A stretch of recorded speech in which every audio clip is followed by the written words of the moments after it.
এরই মধ্যে আমি আসামে গেছিলাম দাদার কাছে। দাদা সেখানে চাকরি সূত্রে থাকেন। দাদার অফিস কলিগ আমাদেরকে কিছু অ্যাভোকাডো গিফট করে, যেটা বাড়ি এসে খেয়ে যখন দেখলাম এর কোনো কিন্তু স্বাদই নেই। তাই ভাবলাম কি করে খাওয়া যায়। তা যখন আমি ইন্টারনেট মোটামুটি ঘেটে দেখলাম, তাতে দেখলাম ভীষণ চড়া দামে বিক্রি হয় রেস্টুরেন্টগুলোতে, বড় বড় যে রেস্টুরেন্টগুলোতে থাকে সেখানে অ্যাভোকাডো স্যান্ডউইচ।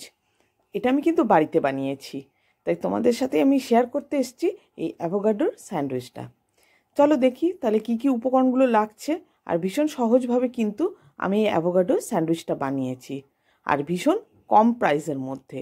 চলো তাহলে শুরু করি আজকের রেসিপিটা। প্রথমে আমি বানিয়ে নেব গার্লিক বাটার। তার জন্য 1/4 ভাগ বাটার নিয়েছি, আর এটা একটু মেল্ট হতে দেব। মেল্ট হয়ে গেলে এতে দিয়ে দেব কিছুটা রসুন কুচি, দিয়ে দেব কিছুটা চিলি ফ্লেক্স। দেখো পুরো বাটারটা কিন্তু গলে গেছে। এবার আমি গ্যাসটা অফ করে দিয়েছি, কিছুটা দিয়ে দিয়েছি পার্সলে পাতা। একসাথে সমস্ত উপকরণগুলোকে মিশিয়ে নিচ্ছি।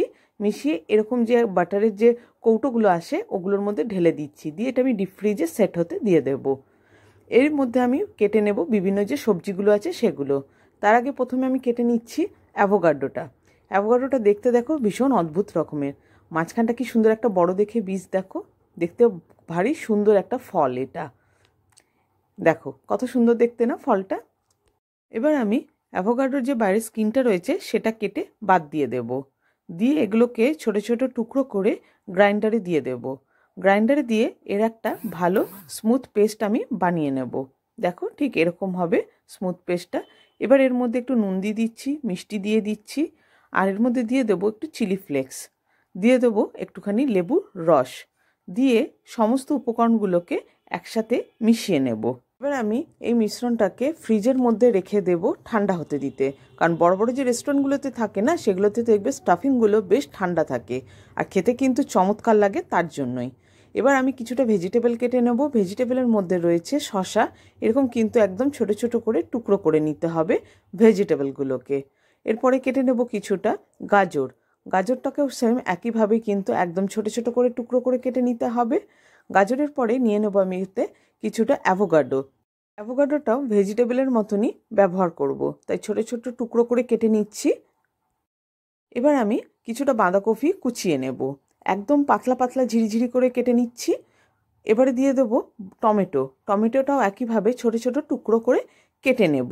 দিয়ে সমস্ত উপকরণগুলোকে মানে সমস্ত ভেজিটেবলগুলোকে একটা বাটিতে নিয়ে মিশিয়ে নিচ্ছি। তবে হ্যাঁ, এই সময় কিন্তু এর মধ্যে নুন বা অ্যাভোকাডো যে মিশ্রণটা কিছুই দেব না। প্রথমে যেটা করতে হবে সেটা হচ্ছে ফ্রাইং প্যানটা গরম করতে হবে। তার মধ্যে কিছুটা আমি গার্লিক বাটার দিয়ে দিয়েছি, দিয়ে দেবো একটা ব্রেডের স্লাইস, দিয়ে ওপর নিচ করে গার্লিক বাটার দিয়ে এটা একটু বেশ কড়কড়ে করে ভেজে নেব। কড়কড়ে করে ভাজা হয়ে গেলে পরে দু পিঠটা এবার আমি যেটা সবজিটা কেটে রেখেছিলাম সেটা একটা ছোট বাটিতে নিয়ে নিচ্ছি, আর এর মধ্যে কিছুটা দিয়ে দিচ্ছি ডিমের কুচি, সেদ্ধ করে রাখা ডিম, আর দিয়ে দেব যে মিশ্রণটা আমি বানিয়েছিলাম অ্যাভোকাডোর সেই মিশ্রণটা। এটা দিয়ে খুব ভালো করে ভেজিটেবলসের সাথে আমি দেখো মাখিয়ে নিলাম। আর এটা এবার দিয়ে দেবো আমি ব্রেডের ওপরে, একদম পুরো ব্রেডের ওপরে এটাকে ছড়িয়ে দেব ভালো করে।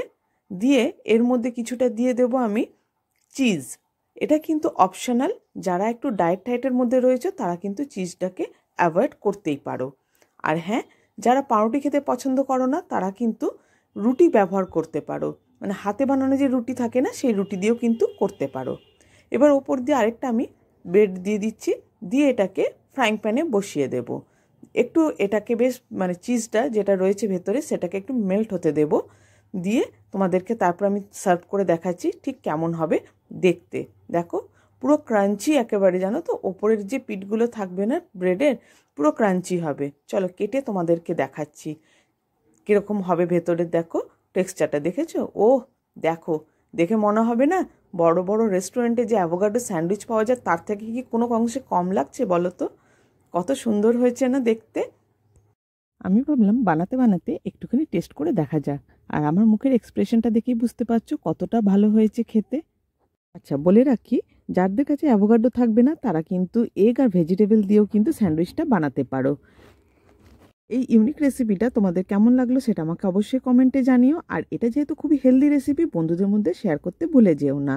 আর যারা এখনও পর্যন্ত আমার চ্যানেলটাকে সাবস্ক্রাইব করোনি, প্লিজ সাবস্ক্রাইব করে নাও, বেল আইকনটাকে অবশ্যই ক্লিক করে রাখো, যাতে করে যখনই নতুন কোনো ভিডিও আপলোড করব তার নোটিফিকেশান সরাসরি তোমরা আগে পাবে। তোমরা ভালো থেকো, সুস্থ থেকো। নতুন একটা ব্লগে নতুন একটা রেসিপি নিয়ে খুব শীঘ্রই তোমাদের সাথে আবার দেখা হবে। টাটা।